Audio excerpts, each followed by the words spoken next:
Welcome to the program. I'm Mark Imperial. This segment's being brought to you by booksgrowbusiness.com. It's the place where entrepreneurs, professionals, and business owners publish to grow their businesses and to leave a legacy. We're doing a series of business spotlights on remarkable people, places, and things from across the country and even in your town. Joining me on this segment is Jenny Ambrose. She's the founder of Fantastico. Jenny, welcome to the program. Thank you so much for having me, Mark. It's a pleasure to be here. Jenny, tell us a little bit about Fantastico and specifically the types of folks that you serve. Yeah, absolutely. So, Puri Fantastico is a blend of design, anthropology, emotional intelligence, and critical thinking. Because I realized that design needs grounding and intention and direction in order for it to be trackable and efficient.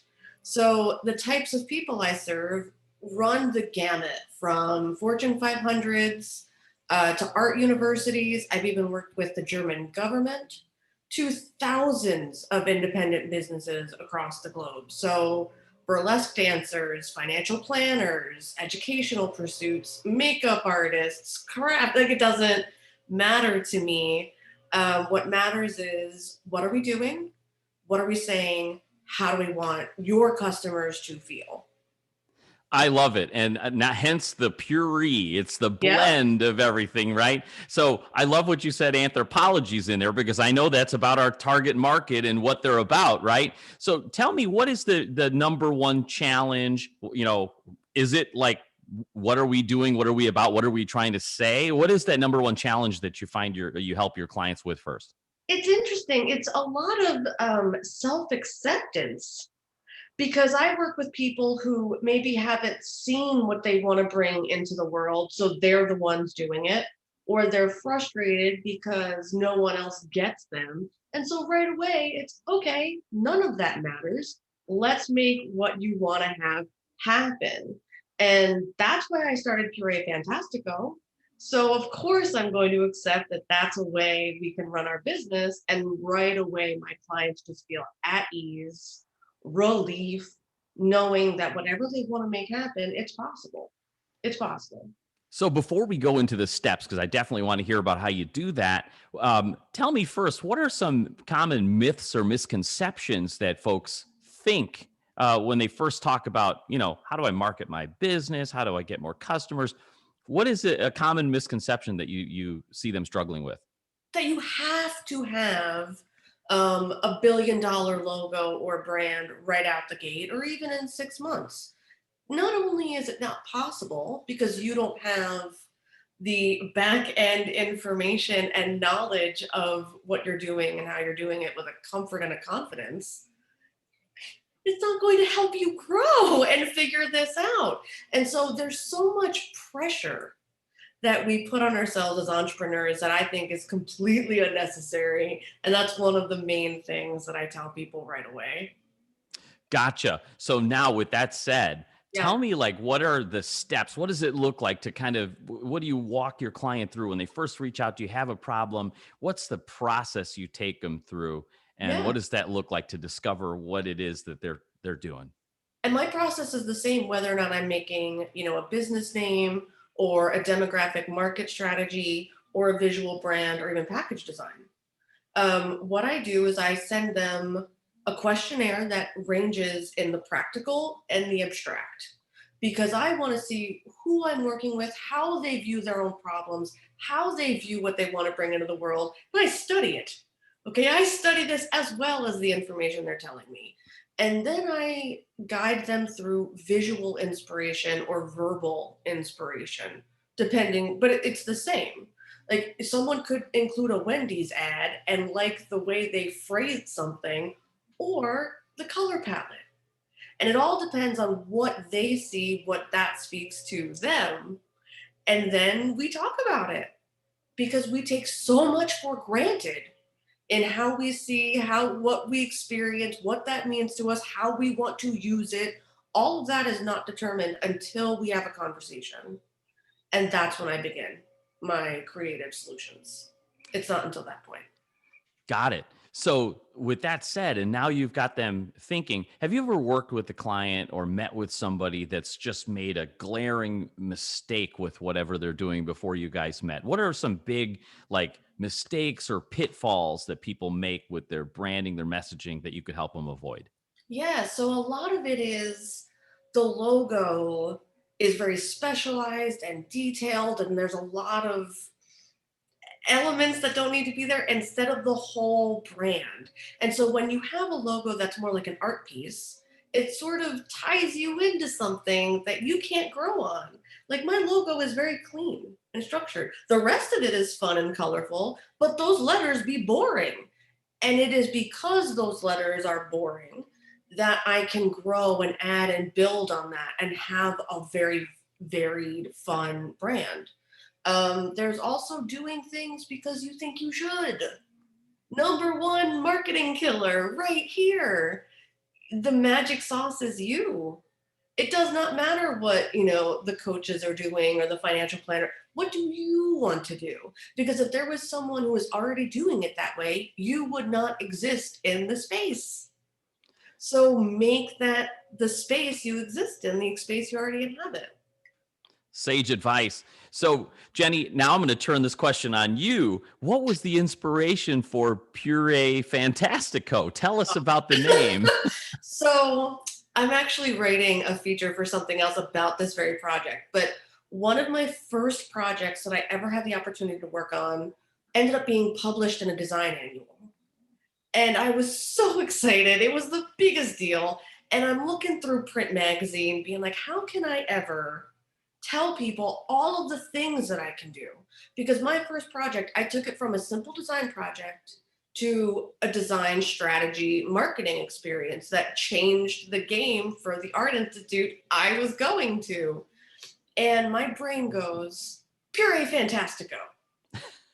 And I'm sitting there like, that's not a thing you say, brain. Like, that's not what comes, but it is. And so I thought, all right, well, maybe I heard that in the song, or maybe it's like something and that I should go listen. Nothing.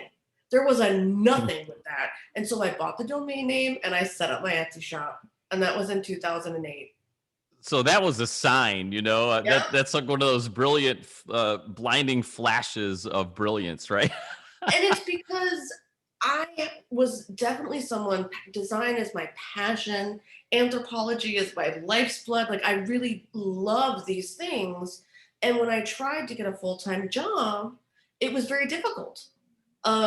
People would look at my portfolio and say, you are so talented. We just love you. You're not going to be happy here. And when you hear that in an interview, you're like, well, how do I even counter that? Like, they don't tell you that in recruitment, mentorship. They just don't. So when the economy crashed in 2008, I'm like, well, maybe I do things a different way. And that's how I started. That's it. It was just, I love this. I don't want to give up on this. It's not working in this other way. Let me just try something different. And that's why I do what I do, and that's why I've served so many different people. So I love the name because now I get it. It's simple, it's straightforward, but it pulls you into a conversation. And now I have to ask you, like, what is with the Yeah. Puree Fantastico? And I get the mix and the blend. Now I want to ask you because I'm really curious about the anthropology piece. How do you blend that into what? Because I sort of know a little bit, but for my audience that has no clue, where does anthropology play into marketing or advertising? Tell us Two about that. sides of the same coin. How do the roots connect to the flower? For me, and like they were instantly connected. And I got my background. I have like a AA in anthropology, and it's just been a passion, like an all-consuming. Like I watch commercials to figure out what archetype they're using to sell to me. Like I just really love it. And I brought myself to art school. And to me, it was like, oh, anthropology is this. This is just the visuals that we see. And anthropology is the invisible thing that we are all speaking to and pulling from and blending together.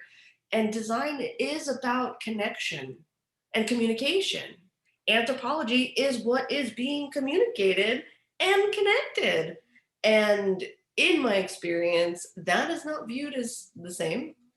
And instead of being angry, I'm like, oh, I'll just show you.